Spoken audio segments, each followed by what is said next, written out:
তুমি আমাকে এইভাবে ধাক্কা মারলে দেখে চল দাও না তোমাকে চিনিস দেখ ভাই বেশি ঝামেলা করেন না কোনো মাথা নিয়ে দিদা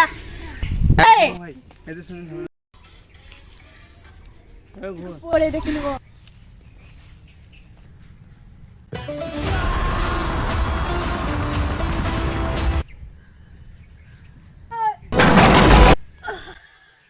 তোকে পরে দেখে নেবো তোমার কিচ্ছু করতে পারবে না কি বলবি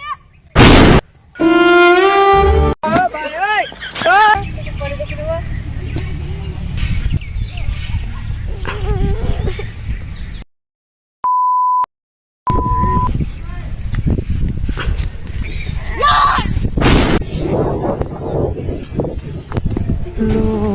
सफर